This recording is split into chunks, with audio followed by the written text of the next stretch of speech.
Welcome to Relaxing Revenge Storytelling. I'm your host, and tonight's story is a real treat. My name is Olive Harris. I'm 34 years old, and I'm sitting on the porch of a rented cottage in a town I used to call mine, holding a brass key that no longer opens any door in the world. It's heavier than you'd think. Old brass always is. My daughter is asleep inside in a bassinet with a mobile turning slow above her, and the morning has the kind of clean light my grandmother Bee used to call good baking light. I keep turning the key in my fingers because it is the closest thing to her hand I have left. It belonged to a farmhouse, 112 years old, that my parents sold 3 weeks before she died, while I was in a hospital in Columbus screaming a child into the world. $267,000. Split 3 ways between my father, my mother, and my brother Kyle, who needed a second CrossFit gym more than I needed the only place that had ever felt like home. They thought I would never find out. They were wrong, and the woman they betrayed had been recording everything from her kitchen table for the last year of her life. Let me start at the beginning. Before I tell you what happened next, please take a second to hit like and subscribe if stories about ordinary people surviving extraordinary betrayal mean something to you, and drop the name of the person who raised you in the comments. I read everyone. Welcome back to our channel, where we tell the long, quiet, true stories that don't make the news, but make a life. The stories about the people who chose convenience over loyalty and the people who chose us back from beyond the grave. If you have ever lost the one person in your family who actually saw you, you already know the particular weather of the story. Sit with me a minute. I'll tell it the way it happened in the order I learned each piece, because the order is part of what broke me and part of what put me back together. To understand how I got to this porch with this key, you have to go back to a Tuesday in late August when I was 6 weeks postpartum and my milk had just come in and my grandmother had been in the ground for 4 days. I had been a structural engineer for the Ohio Department of Transportation for 9 years by then. My specialty is bridge inspection. I crawl inside steel trusses with an ultrasonic thickness gauge and I read what the metal is telling me. When a beam is failing, it doesn't shout, it whispers. The corrosion thins the web a millimeter at a time. The rivets begin to weep rust. The fatigue cracks spider out from a single stress point so fine you'd miss them if you weren't looking for the particular kind of wrong they represent. I have been reading structural failure since I was 12, and I have been reading my family's fractures since about the same age. I just didn't always trust what I was seeing. That's the thing about loving people. You keep applying a factor of safety to their behavior. You keep telling yourself the load they're putting on you is within tolerance. You keep ignoring the whisper. My grandmother Bea raised me every summer from the time I was 6 until I went to college. My father sold pharmaceuticals across a 6-state territory, and my mother went with him because she said she didn't want to be a single parent during the week, which is the thing you say when you have decided your husband's career is more interesting than your child. Kyle, 2 years younger, went to baseball camp. I went to Bay, 3 months a year, every year, until I was 18. The farmhouse sat on 4 acres outside a town in northern Ohio called Millersville. White clapboard with a sagging porch and a red barn that smelled like dust and old hay. Bay kept a garden that fed half the road. She baked bread on Tuesdays and pies on Saturdays, and there was always flour on her forearms in the mornings, a fine dusting up to her elbows, and the way that flour caught the light through the kitchen window is the image my brain reaches for when I need to remember that I was once somebody's whole reason to set the table. She told me in front of 6 relatives at a Christmas dinner when I was 26 that the farmhouse was mine. When I'm done with it, Olive, it goes to you. You're the only one who ever cared about the bones of it. My Aunt Carol heard her. My Uncle Frank heard her. My cousin Denise heard her. My mother heard her and pressed her lips into a line and reached for the wine. I remember thinking she was upset because Bea had said it out loud instead of leaving it in a will to be argued over later. I thought she was upset about the etiquette. I was 26, and I still thought my mother's pettiness had a ceiling. I had my daughter on a Wednesday morning in early August after 22 hours of labor. Her name is Wren. She came out blue-tinged and silent for a long 4 seconds. Then she screamed, and I screamed with her from relief, and my husband Daniel cried into the crook of my neck, and somewhere in the next hour a nurse handed me a phone so I could call my parents. My mother answered. I could hear a television in the background. I told her she was a grandmother. She said, "Oh, honey, that's wonderful. Your father and I are right in the middle of something. Can we call you back tonight?" Then she texted 2 hours later, "Sending love." That was it. For 9 days, no flowers, no visit, no follow-up call. Kyle didn't call either. His wife Megan sent a baby blanket from a registry I hadn't made with a card that said, "From the proud aunt and uncle." and that was the family's full participation in the arrival of the first grandchild in our generation. I told myself they were busy. I told myself my mother had always struggled to express affection and I shouldn't make it about me. I told myself a lot of things while my milk came in and my stitches throbbed and my daughter slept on my chest, and I tried in the soft hours of the night not to cry about how alone the whole thing felt. I called Bea on day 4. Her phone rang and went to voicemail, which was strange because she was always home and her voicemail always picked up on the 3rd ring, not the 8th. I called again on day 6. Same thing. I left a message both times. "Grandma, it's me. The baby is here. She's perfect. I'll bring her up to meet you as soon as I can drive." I didn't know then that those messages would never be heard by her. I didn't know yet what had been arranged. She died on the 17th. Stroke, the doctor said. Fast, no suffering. She was 81 and her heart had been giving everyone warnings for a year, and the family had decided collectively that she would last another 5, and instead, she lasted 17 days past my daughter's birth. My mother called me at 6:42 in the morning.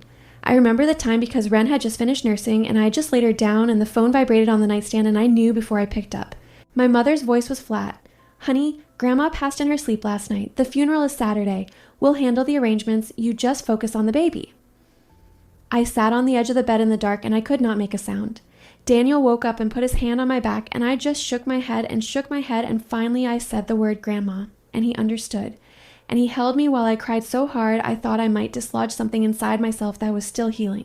We drove up to Dayton on Friday. Ren was 5 weeks old. I had not slept more than 2 hours in a row in over a month. I wore a black dress that didn't fit yet over my postpartum body and I felt like a stranger in my own skin. And when I walked into my parents' house Friday night, my mother hugged me with a strange, brisk efficiency, the way you'd hug a coworker at a retirement party, and she said, "You look exhausted, sweetheart. Why don't you go lie down before dinner?" I went and lay down on the guest bed and stared at the ceiling and thought about how I had not been hugged like a daughter in a very long time, and how I had stopped noticing. The funeral was at 11 on Saturday morning. It was held at the Methodist Church in Millersville, where Bea had been a member for 41 years. The pews were full. Women I didn't know hugged me and told me how often Bea had spoken about her granddaughter, the engineer. A man with a white mustache shook my hand and said, "She was so proud of you, sweetheart. She talked about you every Sunday." I kept nodding, and the tears kept coming, and I held Ren tight against my chest in a wrap because Ren was the only thing that felt solid in the entire morning.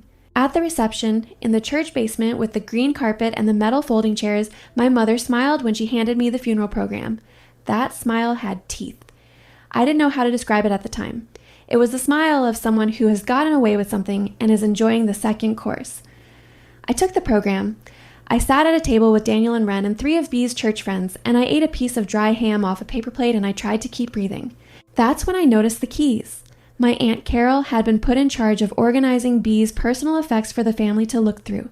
They were laid out on a long table along the wall. Bea's reading glasses, her Bible, a small ceramic bird she kept on the windowsill, her wedding ring, her wristwatch, the silver locket she'd worn every day of my childhood. I walked over slowly. Ren, asleep against my collarbone. I picked up the locket. I picked up the ceramic bird. And then I looked for the keys. Bea kept her keys on a brass ring shaped like a leaf. House key, barn key, mailbox key, the key to the freezer in the basement. The ring should have been right there with everything else. It wasn't. I looked twice. I asked Aunt Carol. She frowned and said, "I thought they were here, honey. Ask your father."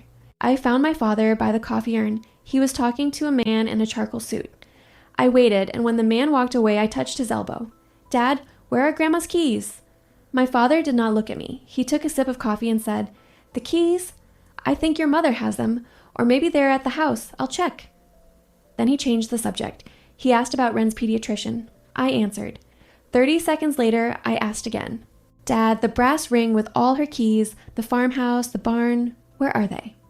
He looked into his coffee and said, "Olive, we'll figure all that out next week. This isn't the day. Let your mother and me handle the estate." Then he changed the subject again. He asked about Daniel's job. I answered. A third time, I asked. He set down his coffee and walked toward the bathroom and didn't come back for 20 minutes. A bridge inspector knows when a beam has been replaced. The new metal doesn't weather the same as the old. The bolts are too clean. The paint is a half shade off. You learn to see the patch even when the contractor swears nothing has changed. My father's 3 subject changes were a patch. My mother's smile with teeth was a patch. The missing brass ring was the part that had been replaced. I stood in that church basement with my baby sleeping on my chest, and I felt the whisper begin. The same whisper I have heard inside 100 bridges. The one that says something here is not what it appears to be, and you need to look closer, and you are not going to like what you find. I drove home to Columbus on Sunday. I nursed Wren. I changed her. I tried to sleep. At 2 in the morning on Tuesday, I was up nursing again, scrolling through Instagram with one thumb because my brain was too tired to read but too wired to sleep, and I saw Kyle's story from earlier that week. He had posted it 5 days before B died. I had missed it because I had been in a fog. The photo was Kyle and Megan at a polished wooden table in what was clearly a real estate office, both of them grinning, a stack of documents between them, pens in hand. The caption read, "New chapter, big things coming, grateful for family." Dated August 12th, the day after Wren was born, the day my mother had texted sending love. I screenshotted it. I stared at it for an hour. Then I put the phone down and I sat in the rocking chair in the nursery with Wren on my shoulder and I let the whisper become a voice. Tuesday morning, I called the Millersville County Recorder's office. I gave B's name and address. I asked when the property had last changed hands. The clerk put me on hold for 4 minutes. When she came back, she said, "Property transferred on July 23rd, sold for $267,000, recorded August 2nd. July 23rd.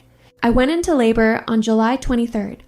I went into labor at 4:14 in the morning on July 23rd, and at some point that same day, in a title office 100 miles north of me, my father had signed away my grandmother's farmhouse using a power of attorney while I was breathing through contractions on all fours on a hospital bed. I did not cry. I went very still. I asked the clerk if I could come in and view the recorded documents. She said yes. I made an appointment for Thursday. I hung up. I sat on the kitchen floor for a long time with my back against the dishwasher, and I listened to Wren breathing in the monitor, and I felt something inside me click into the cold focus state I get into when I'm inside a truss, and the gauge is reading wrong, and I know I have to follow the bad number all the way down to its source. Thursday, I drove to Millersville. Daniel kept Wren. The recorder's office was a small room with green-tiled floors and fluorescent lights. The clerk was a woman in her 50s named Patricia. She brought me the file. I sat at a wooden table and I opened it. There was the deed of sale. There was the title transfer. And there was the power of attorney, dated March of the previous year, granting my father full authority over B's real estate and financial affairs. The signature at the bottom said, Beatrice Harris. I had seen my grandmother's signature 10,000 times. I had seen it on birthday cards and Christmas tags and the inside cover of every cookbook she ever gave me. The signature on the document was wrong, too shaky in some places, too firm in others. The B was right, the rest was not. I asked Patricia if I could see the buyer's information. She gave me a name and a phone number. I thanked her. I walked out into the parking lot and I sat in my car and I did not start the engine for 20 minutes. That afternoon, I called the buyer's agent, a man named Greg. I told him I was Beatrice Harris's granddaughter and I was helping settle the estate, and could he tell me when the listing had first been arranged. He pulled up the file. He said, "Let me see. It was March of last year your father came in, said he had power of attorney, said your grandmother wanted to downsize but didn't want to deal with the stress, asked us to start quietly arranging things. We listed it in May, got the offer in late June, closed July 23rd. 5 months. My father had begun arranging the sale 5 months before B died, while she was still living in the house, while she was still baking pies on Saturdays and tending her tomatoes and waiting for her great-grandchild to be born. I drove home in a silence so thick I forgot to turn on the radio. The next 3 weeks, I lived a double life. On the outside, I was a new mother recovering from a difficult birth, grieving her grandmother, taking maternity leave from the Department of Transportation, accepting casseroles from neighbors. On the inside, I was building a case. I am an engineer. When something fails, I document. I made a spreadsheet. I labeled it innocuously. I logged every text message, every date, every dollar I could verify. I drove up to Millersville on a Saturday and visited the storage unit B had rented for the last 18 months of her life, a small 10 by 10 in a facility off the county road. The manager pulled up the access log. He looked at the most recent signature, the one for July 15th, and he said, "That's not your grandmother's handwriting." It was my father's. He had been there a week before she died, going through her things. The manager let me in. The unit had a few boxes of books, a sewing machine, a rolled-up rug, and a stack of plastic bins. I went through every bin. I did not yet find the shoebox. That came later. What I did find was a folder of bank statements from an account I had never heard of in B's name that had been drained to zero on August 4th, 2 days after the property sale recorded. Drained by an electronic transfer to an account ending in numbers I would later confirm matched my parents' joint checking. I drove home and I fed my daughter and I sat in the dark living room and I thought about how a bridge fails. It doesn't fail because of one bad bolt. It fails because of 100 small compromises that nobody fixed, and one day a load passes over it that should have been fine, and the whole thing comes down. My family had been failing for years. The sale of the farmhouse was just the load that revealed what was already gone. I did one more thing before I rested.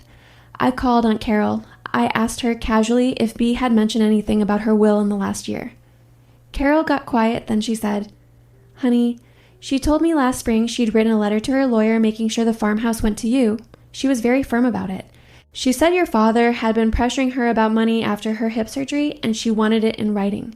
She gave the letter to her lawyer in person. I drove her there." I asked if she'd told anyone in the family about the letter. She said no, only me, just now. I asked if she'd be willing to repeat that to me on a recorded line if it came to it. She said yes without hesitation. Carol had always been Bea's favorite sister. I called the lawyer. He had retired 3 months earlier and sold his practice to a younger attorney. The younger attorney pulled the file. There was no such letter.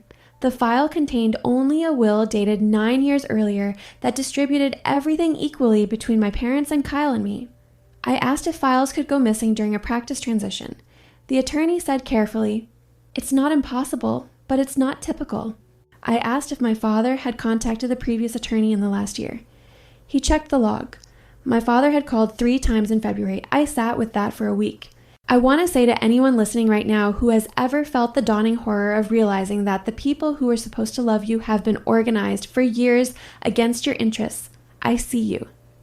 It's a particular kind of cold. It's not anger. Anger comes later. The first feeling is just the absence of warmth where warmth used to be. It's standing in the kitchen you grew up in and feeling like a guest. If that's where you are right now, take a breath. Keep listening. There is more on the other side of the cold than you think. I needed to see the storage unit one more time. Daniel had a work trip the second week of October and I drove up alone with Ren in the car seat and I let myself into the unit and I sat on the concrete floor with my baby and a carrier on my chest and I went through every single box, every envelope, every loose paper. In the bottom of a plastic bin labeled Kitchen Christmas, a bin nobody would have thought to open in October, I found a shoebox. An old Easy Spirit shoebox, white with red lettering, taped shut with masking tape that had yellowed at the edges. My name was written on the lid in Bea's handwriting, just Olive, in her looping cursive. My hands were shaking before I cut the tape. Inside the shoebox were 7 cassette tapes, each one labeled in Bea's handwriting with a month. October, November, December, January, February, March, April, and one larger tape labeled in slightly shakier writing, "For Olive after I'm gone." Beneath the tapes, wrapped in a piece of pale yellow tissue paper, was the brass ring of keys. Bea's keys. The leaf-shaped ring, the farmhouse key, the barn key, the mailbox key, the freezer key. A folded note was tucked under the ring. In Bea's hand, "This always belonged to you."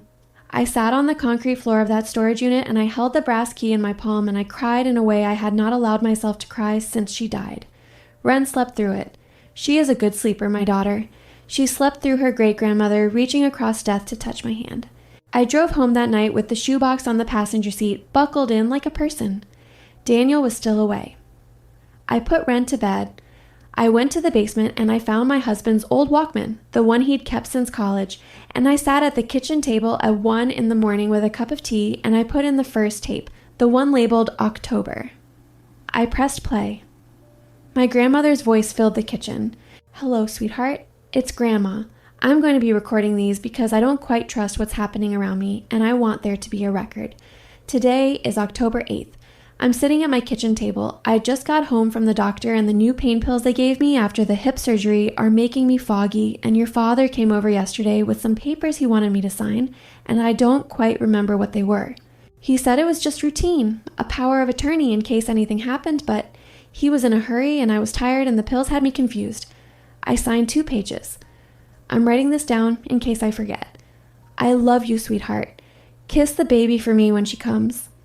I stopped the tape. I put my head down on the kitchen table and I cried until my shoulders hurt. Then I pressed play again. I listened to all 7 tapes that night in order: October, November, December, January, February, March, April. Each one 15 to 20 minutes long. Each one B sitting at her kitchen table with the little tape recorder I'd given her for Christmas when I was 16 so she could record her recipes for me. Each one a quiet, careful, devastatingly clear account of what was happening to her. The pressure to sign more papers. My father's increasingly frequent visits and increasingly direct questions about the farmhouse. My mother stopping by with paperwork and pens. Phone calls B wasn't allowed to make on her own phone because my father had set up call forwarding to keep solicitors away, he said. And my grandmother, who was 81 and trusting and on painkillers, had believed him. He had rerouted her calls. He had screened her contact with the outside world. He had been doing it for months. In the April tape, the last monthly tape before the one labeled for after her death, B said, "Sweetheart, the baby is coming this summer and I'm so excited to meet her. I'm going to bake the lemon cake, the one you loved. I've been practicing because my hands aren't quite as steady. I called you yesterday and your mother answered and she said you were too tired to come to the phone, and I want you to know I called. I will keep calling. I love you more than anything in this world, Olive. Don't you ever forget it." I had never received that call. My mother had never told me. I had been in my 2nd trimester in April, perfectly capable of coming to the phone. I did not play the final tape that night, the one labeled for Olive after I'm gone. I could not. I put it back in the shoebox, and I put the shoebox in the back of my own closet behind my winter coats, and I went upstairs, and I lay down next to my daughter's bassinet, and I watched her breathe, and I made a decision. I was not going to call a lawyer. I was not going to file a suit. I was not going to scream at my mother across a dinner table. I was an engineer. I knew how to apply load to the precise point of failure. I knew how to wait. The next thing I did was the hardest. I went back to Sunday dinner. I went back to acting normal. I sat at my parents' dining room table the following weekend and I ate pot roast and I smiled at my mother and I let my father hold Ren and I asked Kyle about the new gym. He lit up. He talked for 30 minutes about the 2nd location he was opening in November in a strip mall in Centerville. The build-out was almost finished. The investors were excited. The grand opening was scheduled for the 1st Saturday of November and there would be local press, a ribbon cutting, 40 guests, a catered breakfast. He was so proud. My mother beamed at him across the table. My father said, "Your brother is really making something of himself." I asked Kyle casually where he got the down payment. He said, "Family help. We figured it out." My mother caught my eye and I smiled and I said, "That's wonderful. Family is everything." I excused myself to use the bathroom. In the hallway, I detoured into my parents' bedroom. I opened the top drawer of my mother's nightstand because I had a hunch. Inside, beneath a romance novel, was a folder of printed travel documents. Mediterranean cruise.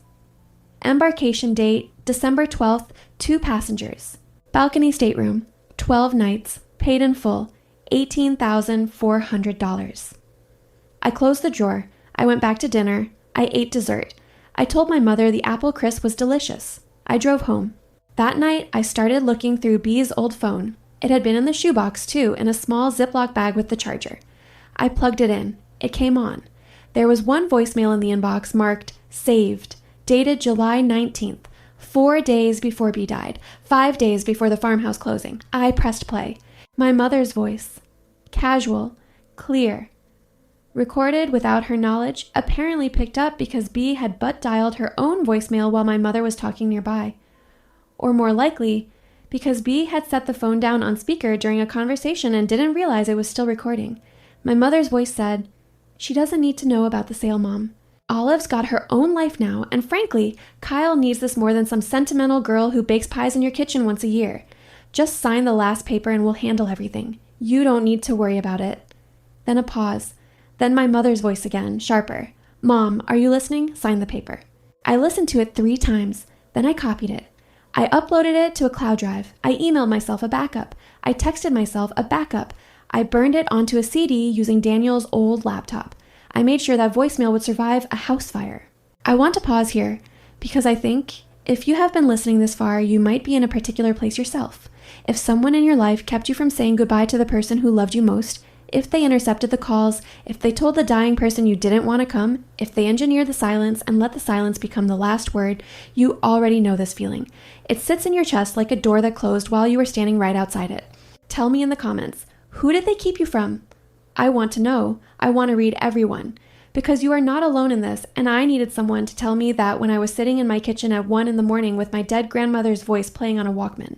There was one more thing I needed to know. I drove up to Aunt Carol's house the following weekend. I brought Wren.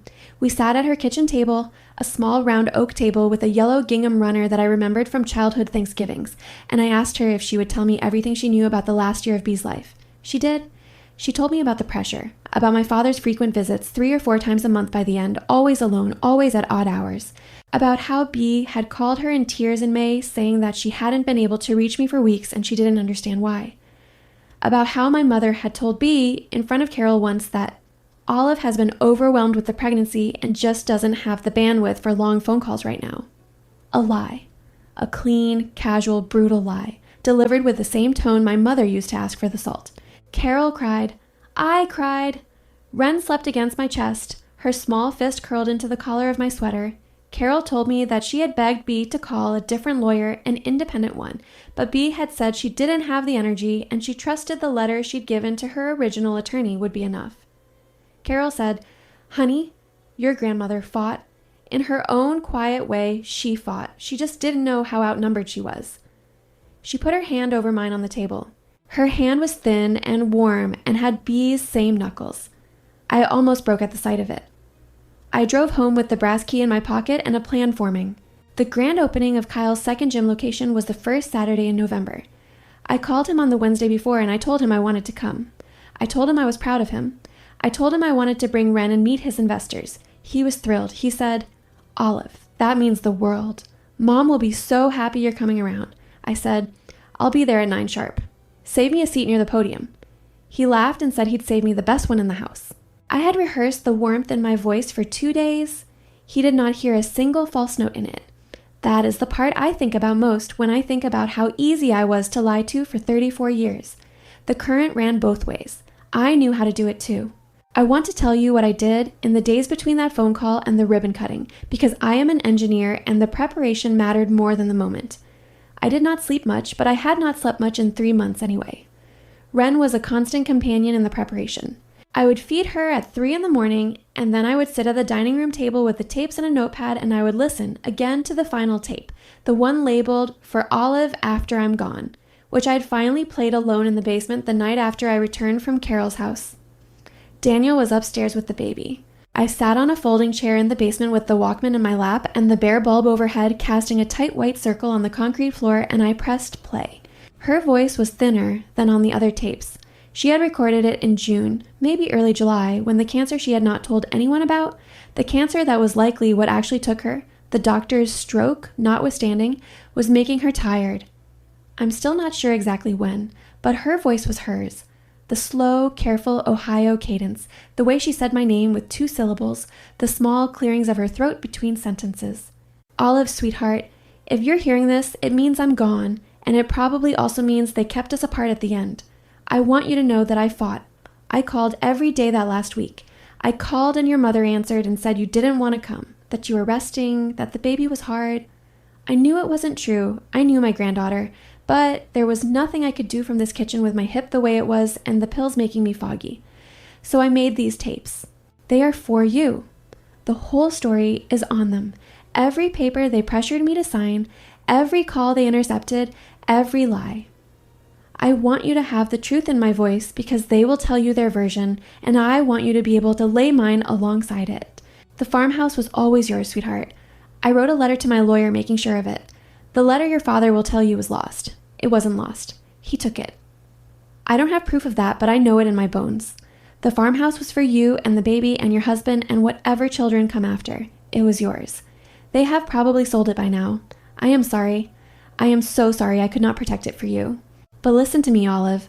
The farmhouse was wood and brick. You are not. You are the granddaughter who learned to read a tape measure at 7 years old standing next to me at the workbench. You are the woman who climbs inside bridges. You are stronger than they ever understood. They took a building. They cannot take what we made in it, the afternoons, the bread, the way you used to fall asleep against my shoulder on the porch swing. None of that lives in the deed.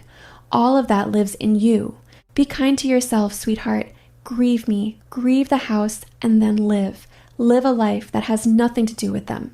Build it for yourself and for that baby. Don't waste a single year trying to make them love you correctly. They never will. I wish I had told you that sooner. I wish I had been braver about it while I was alive. Consider this me being brave now. I love you more than anything in this world. I always did. Tell the baby about me. Tell her Grandma B baked the best pies in 3 counties. Tell her her great-grandmother thought she was a miracle before she ever drew breath. Goodbye, sweetheart. I'm proud of you. I always was. The tape clicked off. The basement was very quiet. The furnace kicked on somewhere behind me, and the hot air pushed through the vents with a low whoosh and then went still again. I sat there a long time, long enough that my legs went numb against the folding chair. Then I went upstairs and I held my daughter and I told her every single word her great-grandmother had said about her, and I made her a promise I intend to keep for the rest of my life. The morning of the ribbon cutting was cold and bright, the kind of November light that makes everything look honest. I dressed Wren in a small navy blue outfit Bee had bought before she died and mailed to me in July, which had arrived 2 days after Wren was born and which I had cried over for an hour. I put the brass key in the pocket of my coat. I could feel the weight of it against my hip every time I shifted. I put the Walkman in my diaper bag with the 4 olive After I'm Gone tape already loaded and queued to the beginning. I had tested it 3 times the night before. The tape player had a built-in speaker, small but clear.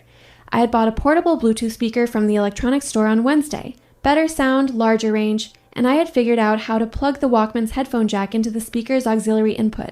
The whole rig fit in the bottom of the diaper bag under a folded burp cloth. I had practiced reaching in and pressing play without looking, 6 times in my own living room. Daniel drove. He knew what I was going to do. He had not tried to talk me out of it. He had asked me only once the night before if I was sure. I had said yes. He had nodded and made me a cup of tea and gone to bed. In the car that morning, he reached across the console and squeezed my hand once and did not say anything for the entire 40-minute drive. He understood what kind of quiet I needed. We arrived at Kyle's gym at 8:40. The parking lot was filling up. There were balloons in red and black tied to the lampposts snapping in the cold wind. There was a banner stretched across the storefront, the gym's logo printed across it in a font Kyle had paid a designer too much money for. There was a man with a camera from the Centerville weekly paper adjusting his lens. My parents' car was already there, parked close to the entrance.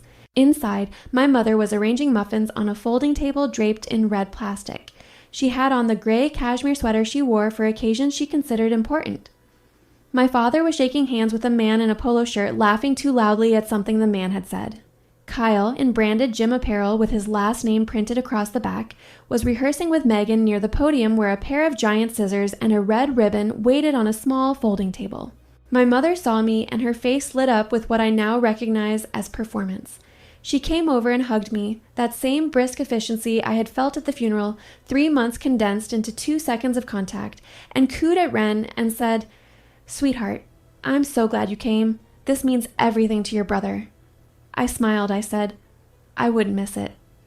She walked me to a seat in the front row, 3 feet from the podium. Perfect. I set the diaper bag at my feet. I unzipped it halfway.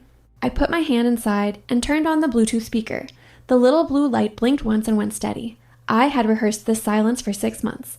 At 9 o'clock, Kyle stepped up to the podium. He tapped the microphone twice.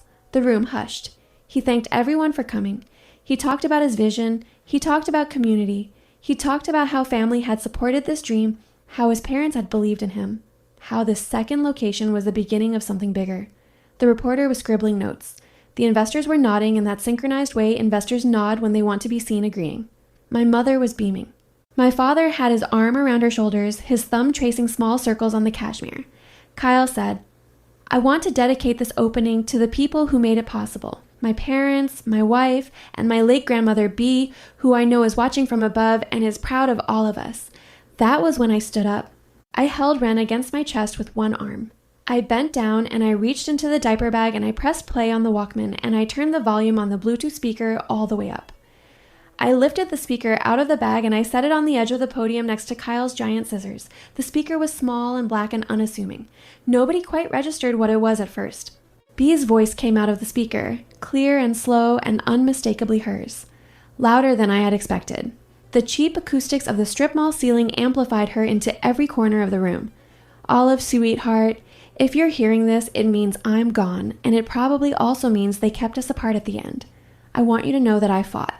Kyle froze with one hand still raised from his last gesture. His face did a thing I had never seen before. The smile stayed on for a half second after the rest of him understood, like a photograph that hadn't been told the moment was over. My mother's hand went to her mouth. The muffin she had been holding dropped onto the red plastic tablecloth. My father took a half step forward, then stopped because 40 people were now looking at the speaker and at me. The reporter's pen had stopped moving. His mouth was slightly open. B's voice continued. I called every day that last week. I called and your mother answered and said you didn't want to come, that you were resting, that the baby was hard. I knew it wasn't true. My mother said, Olive, what are you? I said very quietly, just loud enough for the front row to hear. Mom, let her finish. She made a small, choked sound. She looked at my father. My father did not look back at her. He was staring at the speaker with the particular blankness of a man watching his own house burn. The tape kept playing. Bea described the power of attorney, the painkillers, the paper she didn't remember signing. The cassette filled the room. 40 guests stood absolutely still. One of the investors, a man in a navy blazer, slowly took out his phone and started recording. The reporter started writing again, fast, his pen scratching against the pad in a way I could hear in the silence between B's sentences. The farmhouse was always yours, sweetheart. I wrote a letter to my lawyer making sure of it. The letter your father will tell you was lost. It wasn't lost. He took it. A small sound came from my father, like a man who had been hit in the stomach. He sat down, very suddenly, on one of the folding chairs in the front row, and the chair gave a small metallic protest under him. Kyle whispered, Olive, please. His voice cracked on my name. He had not called me Olive in that tone since we were children, and he had broken something of mine and was trying to apologize before I told our father. I did not look at him. I let the silence sit on the table between us. The tape kept going. I let B say the part about the call forwarding. I let her say the part about my mother bringing pens. I let her say the part about being kind to yourself. I let her say the part about living a life that had nothing to do with them.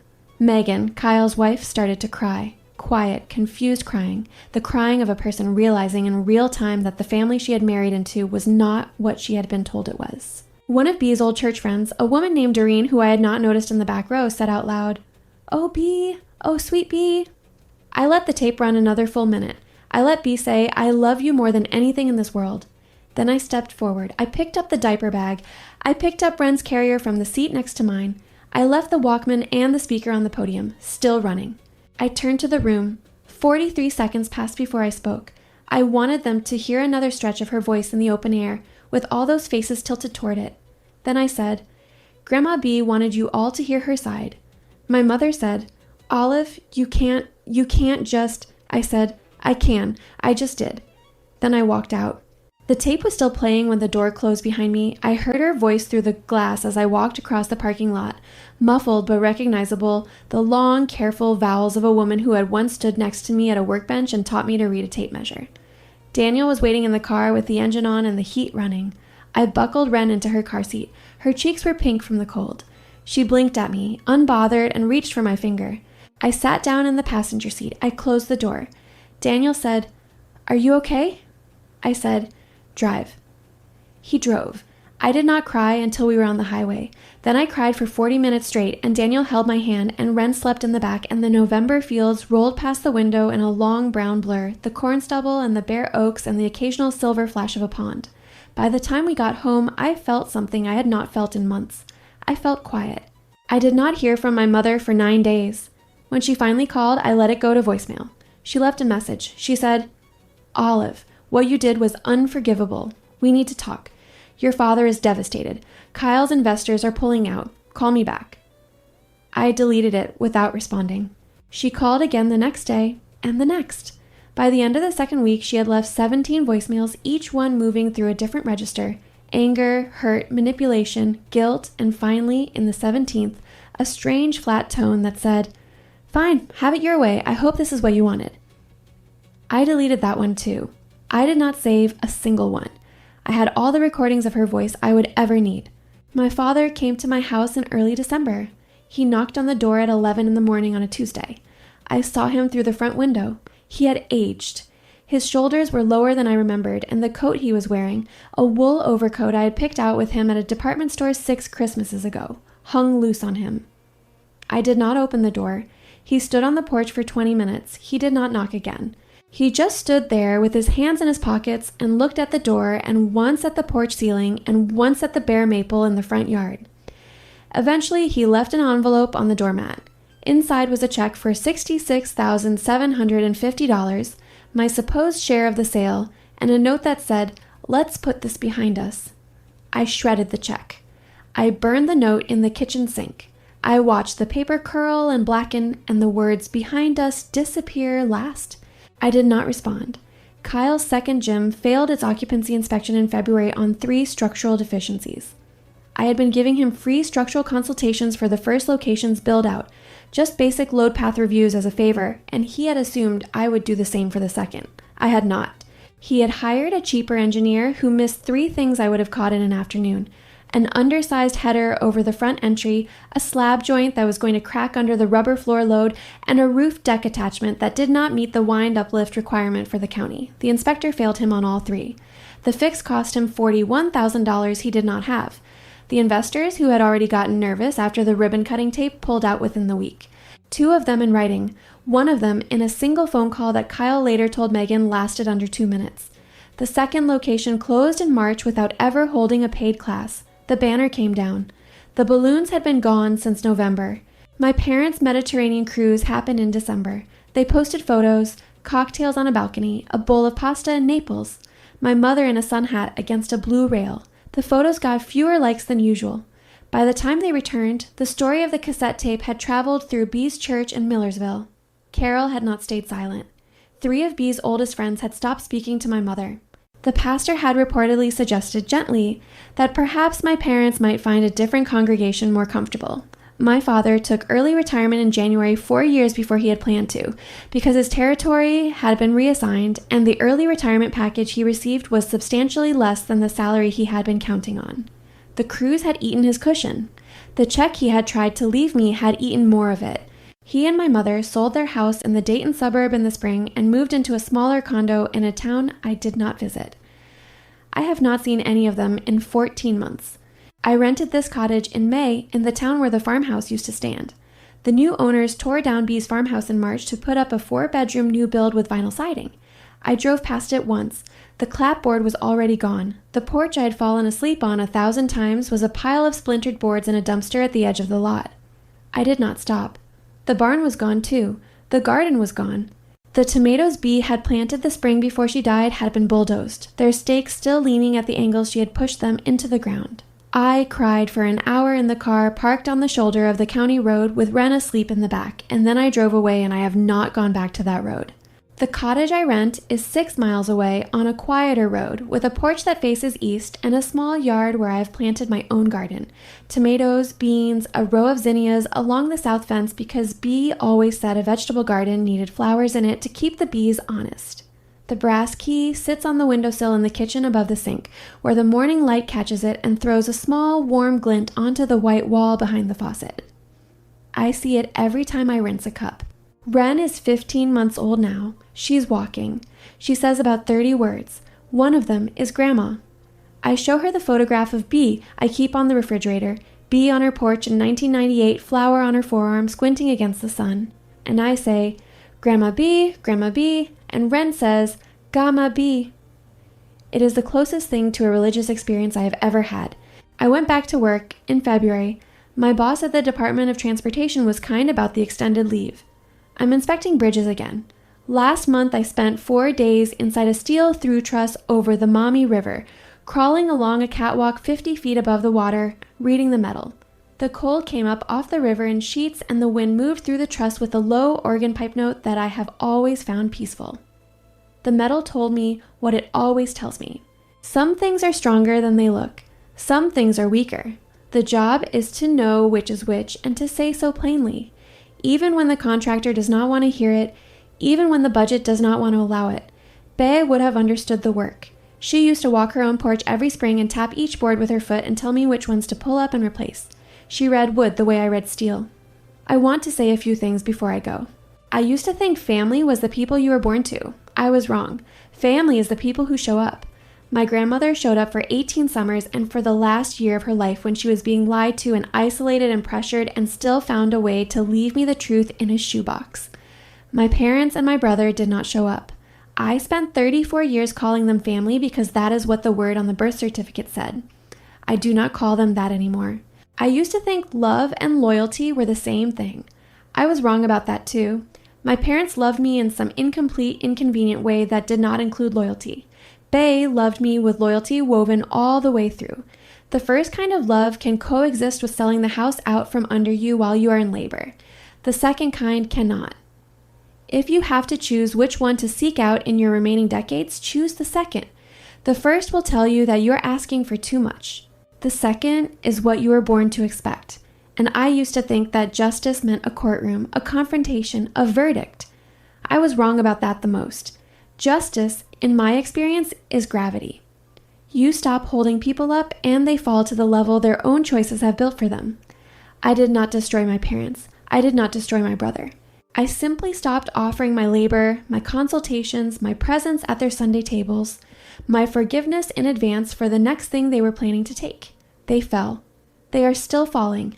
I am not standing under them with my hands out anymore. That is the whole story of what I did.